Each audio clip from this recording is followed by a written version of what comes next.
Hey everybody, it's Ron from Pick Dawgz, and this is Ron's Bank Shot Breakdown. We're going to go over 5 college basketball games for Wednesday, December 11th, 2024. And if you like this video, make sure to hit that thumbs up button and subscribe. Put your college basketball picks in the comment section below. And if you're looking for my best bets, the games I love the most in college hoops and other sports, you can find those at the Premium Picks tab at pickdawgz.com. There's also a link in the description.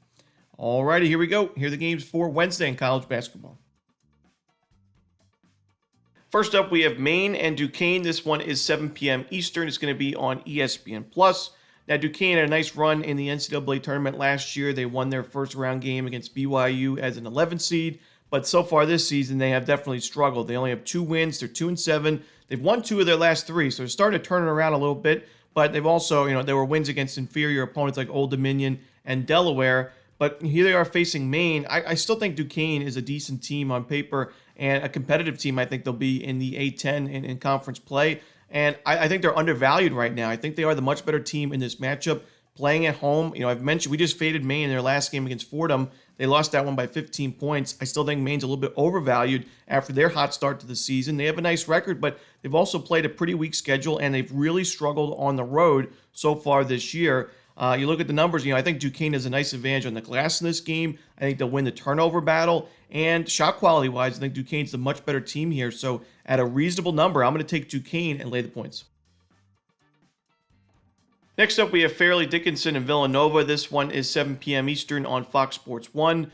Villanova is starting to pick things up here as they had a slow start to the season. They had a couple of upset losses to Columbia, Virginia, St. Joseph's, and they were 3-4 at one point, which is not where this program expects to be. But now they're on a 3-game win streak. They took down Riders, Cincinnati, and Temple, a blowout win over Temple in that last game. And I still think they're a little bit undervalued. I like Villanova in a matchup like this. They have pulled together some blowout wins against inferior opponents this season. They beat NJIT 91-54, Penn 93-49, and then that game against Rider on November 27th, covering the spread in a 72-48 blowout win.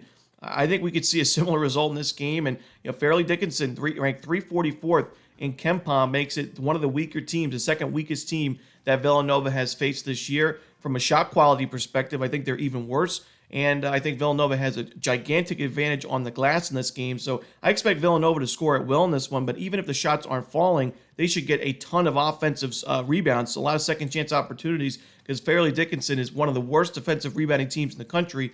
Villanova, one of the best offensive rebounding teams. So give me Villanova. I think they had plenty of threes, a lot of those offensive rebounds. The defense is good enough. I'll go with the Wildcats and lay the points. Next up, we have Louisville and UTEP. This one is going to be 7 p.m. Eastern on ESPN+.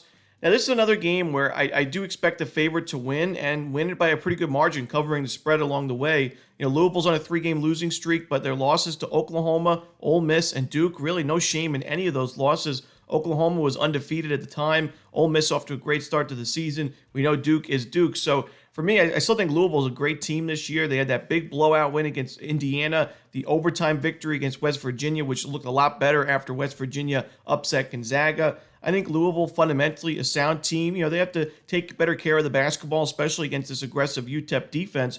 But on the flip side, UTEP also has problems turning the ball over, and Louisville's able to force plenty of turnovers defensively. So I think these teams kind of cancel out in the turnover department, but I think Louisville has a gigantic advantage on the glass in this game. I think they get to the free throw line a ton in this one as well, as UTEP takes a ton of fouls. And I just think Louisville runs up the score in a bounce-back situation at home. Give me Louisville in this one. I'm going to lay the points.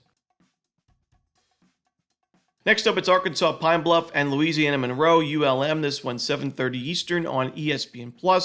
Now, Pine Bluff has played a very tough schedule this season, a lot of true road games, and they are coming off a nice win against Central Arkansas in their last game, but still, Pine Bluff's not really been competitive in a lot of those true road games this season, even against some of the weaker teams on their schedule, like Tulsa. They lost by 23, giving up 103 points. Most recently, their last true road game against Kansas State, they gave up 120 points in a 120-73 blowout loss.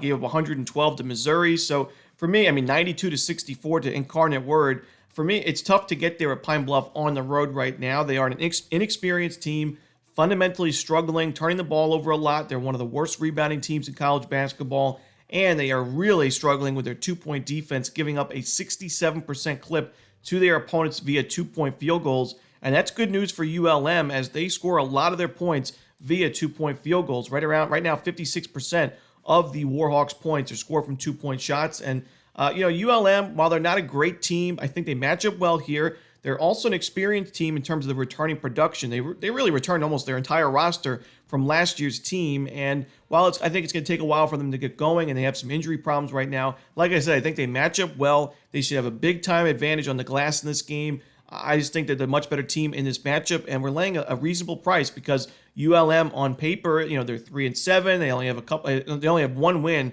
against a Division I team this year. That was Northwestern State. But I think they get another one here. I think they win and cover the spread as the home favorite.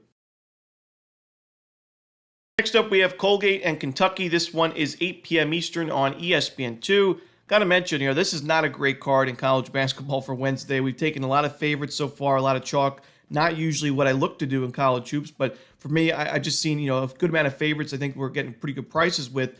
This is a game, though, that I'm actually on the underdog. I think Colgate is a lot better than its 2-8 record. And similar to ULM, this is a team that also returned a good amount of production from last year's roster. And, last year's team was pretty solid. They were 25-10 by the end of the season. They won the Patriot League and made it to the NCAA tournament. They were 16-2 in conference play. So while they didn't return the entire team, they still, I like the pieces I see with Colgate, and I think they get better as the season goes along. They've played a tough schedule, the 61st toughest schedule in Division I college basketball. They take care of the ball. They're a good defensive rebounding team, so they should be able to hold Kentucky to one shot per trip. They're a pretty disciplined team, a smart team, doesn't take too many fouls. And shot quality-wise, defensively, I think they're a lot better than their adjusted defensive efficiency rating right now. So I think Colgate's good enough in this game to keep it close. I mean, we saw them play at the Carrier Dome against Syracuse and only lose by 2 points, 74-72. I don't think this game's going to be that close. I still think Kentucky wins and wins by a good margin, but this is just way too many points in my opinion, especially with Kentucky coming off the big upset win over Gonzaga in that semi-road game in overtime. I mean, this just screams letdown spot, laying this many points. The last time Kentucky was a big favorite like this, it was against Georgia State. They won that game. They scored 105 points,